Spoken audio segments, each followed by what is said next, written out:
Okay.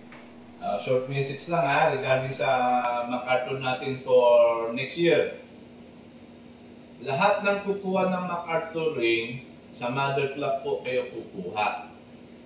No? Hindi na pwede kayo kumuha sa ibang club, then i-combine nyo sa mother club nyo. For example, sa NSPC kayo kukuha ng MacArthur, sa NSPC rin na i-combine yung mother club na ring. And dyan na kayo pwede maglaro. Hindi nyo pwede ilaro na sa ibang club yan. Okay? Then, ano yun? Sana pati North Derby, ganun na rin gawin ng ibang club. No? Kung anong mother club niya, yung player, doon lang siya pwede maglaro. Sana hindi natatanggapin ng ibang club, especially Young Bird. Kung anong sinusok niya mother club, yun ang doon na siya pwede maglaro. Magulo kasi nakawas na kumuha ka ng MacArthur ring sa isang club, then sa kabilang club mo yung lalaro. Mahirap namin ma-check yan. For example, na partehan, mahirapan na naman kami ni Erika na mag-check na ibon na inintindi nyo. So may na kami mga federation na napakasunduan na namin na once na yung mother ka, let's say, sing mo, club A, no? Hindi mo pwede entry sa club B na na ibon. Basta kung anong mother club mo, doon lang pwede ilaro.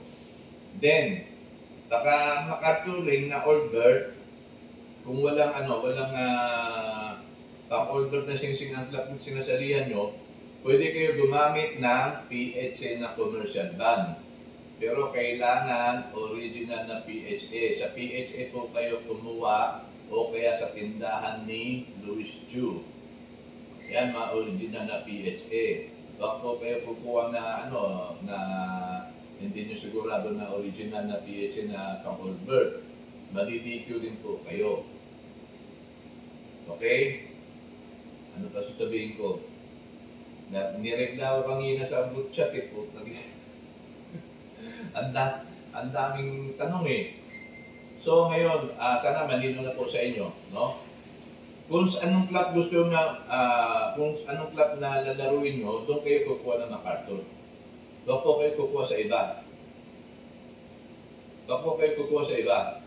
If every mother club yun ubusan ng MacArthur, pwede kayo dumirekta dito sa PHA para i-assign din sa mother club mo.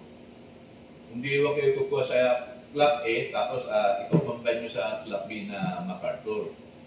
Para hindi ko kayo ma-disqualify. So, pakatan yung procedure na gagawin natin, hopefully, gaganda rin mga kalaro ng pigeon dito sa Pilipinas.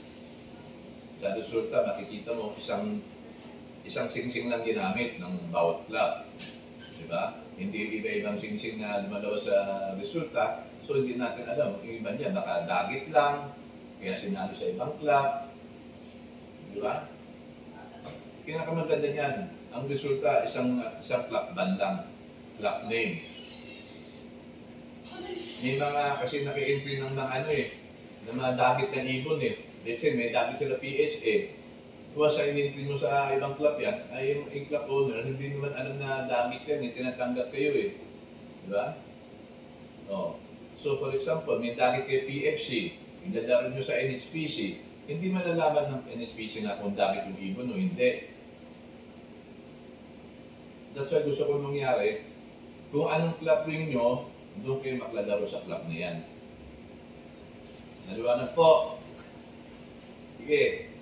Cut.